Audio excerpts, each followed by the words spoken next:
બોલો હવે ગુજરાતમાં એસઆઈઆર ના બહાનાથી ચૂંટણી પંચે ચોરોને ચોરી કરવા માટે રસ્તો ખુલ્લો કરી આપ્યો છે।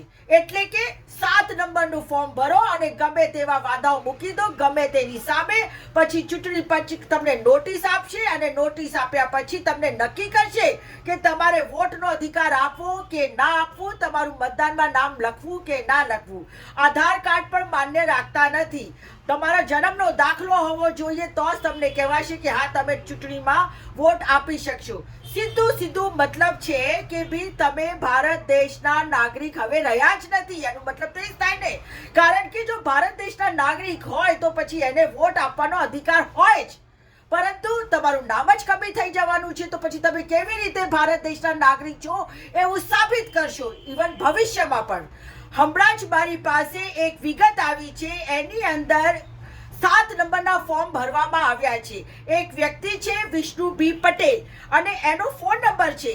મેં એ ફોન નંબર ઉપર આ વિડીયો બનાવતા પહેલા જ્યારે ફોન લગાવ્યું તો આ ફોન અસ્તિત્વમાં નથી એવું કહેવામાં આવી રહ્યું છે। હવે આ વ્યક્તિએ વાંધાઓ રજૂ કર્યા છે, જે સાણંદ વિસ્તારના આ વિગતો છે એની અંદર જે વાંધાઓ રજૂ કર્યા છે એમાં રસીદા બીબી, ઉમરાવ બીબી, કરીમ ખાન, શાહરુખ ખાન, કુલસુમ બીબી, ખાતુન બીબી, જયદા બીબી, જાવેદ ખાન, નઝીર ખાન, મઝહર ખાન, એટલે કે આ વિષ્ણુબી પટેલના નામના વ્યક્તિએ આટલા લોકોની સામે 7 નંબરનું ફોર્મ ભરી દીધું છે।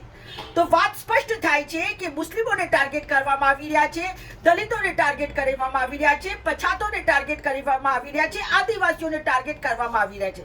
એટલે કે જે ભારતીય જનતા પાર્ટીના વોટર્સ નથી એમને ખાસ કરીને ટાર્ગેટ કરવામાં આવી રહ્યા છે। હવે આમાં કોંગ્રેસ સજાગ થઈ ગઈ છે અને કોંગ્રેસના જે ધારાસભ્ય છે શૈલેષભાઈ પરમાર, પછી ઇમરાનભાઈ ખેડાવાળા, પૂર્વ ધારાસભ્ય ગાસુદ્દીનભાઈ શેખ અને વડગામના ધારાસભ્ય જિગ્નેશ મેવાણી તેમજ અન્ય કોંગ્રેસના જે આગેવાનો છે એ પણ હવે સજાગ થઈ ગયા છે। અને ગુજરાત પ્રદેશ કોંગ્રેસ સમિતિના જે પ્રમુખ છે અમિતભાઈ ચાવડાજીએ કીધું છે કે 30 તારીખ સુધી બધા પોતાના મત વિસ્તારમાં ને બૂથમાં જઈને નામ ચકાસી લો અને જો નામ કમી થઈ ગયું હોય તો એના માટેની કાર્યવાહી કરો અને સાથે જો નોટિસ મળી હોય તો ભલે તમારે 1 વાર 2 વાર કે 4 વાર ધક્કા ખાવા પડે, પરંતુ તમારે જવાનું જ।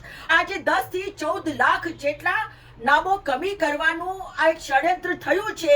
એ ષડયંત્રને કોઈ પણ ભોગે અને સંજોગે સફળ થવા દેવાનું નથી, નહીં તો આ વોટ ચોરો આવી રીતે ચોરી કરીને ફરી ચૂંટણી જીતશે। છેલ્લા 30 વર્ષથી આ લોકો સામ દામ દંડ ભેદ કરીને ગમે તે રીતે ચૂંટણી જીતી જાય છે, પરંતુ પબ્લિકની સામે જોતા નથી, પબ્લિકને હેરાન કરે છે અને આ વાત કડવી છે પરંતુ સાચી છે।